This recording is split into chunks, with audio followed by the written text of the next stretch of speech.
Hello viewer, আসসালামু আলাইকুম। আপনারা অনেকেই যারা সার্বিয়াতে ফাইল জমা দিচ্ছেন, অনেকে পিপিজেড অনলাইন অলরেডি চলে আসছে। তো তাদের একটা কমন প্রশ্ন হচ্ছে যে পিপিজেড অনলাইন চেক করতে যেয়ে অনেক সময় তারা বিপাকে পড়ে। তো আজকের এই ভিডিওতে আমি দেখাবো কীভাবে পিপিজেড অনলাইন চেক করবেন। তো প্রথমেই আপনারা যে কাজটা করবেন সেটা হচ্ছে আপনার যেই কম্পিউটার বা মোবাইলে গুগল ক্রোমে যাবেন, সেখান থেকে সার্বিয়ার যে মূল সার্ভার আছে সেই সার্ভারে লগ ইন করবেন এবং সেখানে দেখতে পাবেন লগ ইন অপশন আছে। তারপরে সেই লগ ইনে ক্লিক করবেন এবং সেখানে আপনাদের যে পিপিজেড অনলাইনের আপনার দিবে, পিপিজেড অনলাইনে যে আইডি পাসওয়ার্ড দেবে সেই আইডি পাসওয়ার্ড আপনার নির্দিষ্ট জায়গায় ইন করবেন। তারপরে লগ ইন করবেন। লগ ইন করার পরে আপনি দেখতে পাবেন এরকম একটা ইন্টারফেস। তো এখানে আসার পর আপনি স্ক্রল করে নিচে যাবেন। নিচে যাওয়ার পরে আপনি দেখতে পাবেন বেশ কিছু অপশন আছে।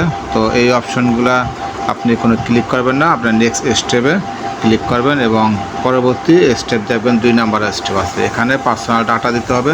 তো পার্সোনাল ডাটাগুলো মিলিয়ে নেবেন যে আপনার পার্সোনাল ডাটাগুলো সব ঠিক আছে কি না। তারপরে স্ক্রল করে নিচে দেখবেন। তো দেখার পরে আপনি দেখতে পাবেন এখানে আরও অনেকগুলো অপশন দেওয়া আছে, সবগুলো আপনি নিজের মতো মিলাবেন। তারপরে আবারও নেক্সট স্টেপে ক্লিক করবেন। তারপর আপনার দ্বিতীয় একটা ইন্টারফেস আসবে এবং সেখানে লেখা দেখবেন স্টেপ নাম্বার 3 এবং স্ক্রল করবেন নিচের দিকে। আর নিচের দিকে আপনার টোটাল ইনফরমেশনগুলো দেখার চেষ্টা করবেন, চেক করবেন কী কী ডকুমেন্ট দিচ্ছে এবং পরবর্তী আবার নেক্সট স্টেপে ক্লিক করবেন এবং আপনার তখন দেখতে পাবেন চতুর্থ স্টেপ। তো স্টেপ নাম্বার 4 এখানে সেম স্ক্রল করে আপনার এখানে বেশ কিছু ইনফরমেশান দেওয়া থাকবে। তো এই ইনফরমেশানগুলো আপনি মিলিয়ে দেখবেন যথাযথভাবে সাবমিট করা হয়েছে কি না।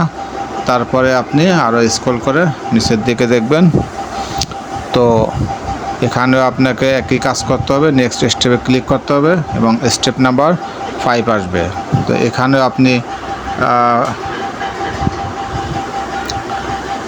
আপনি একই অবস্থা আরও কিছু ডকুমেন্ট থাকবে। এই ডকুমেন্টগুলো দেখবেন প্রথমে আপনার ছবি দেওয়া আছে, এই ছবিটা ঠিকঠাক আছে কি না।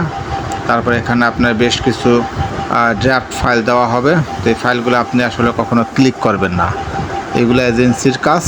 এখানে কোনো রকম ক্লিক করে কোনো ঝামেলা সৃষ্টি না করে আপনি শুধু দেখে যাবেন যে আপনি এখানে ফাইলগুলো সাবমিট করা আছেন।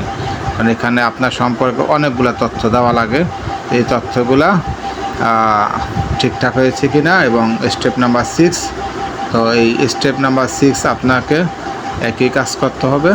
তো আপনি এখানে দেখবেন এবং finally process to payment gateway দেখবেন।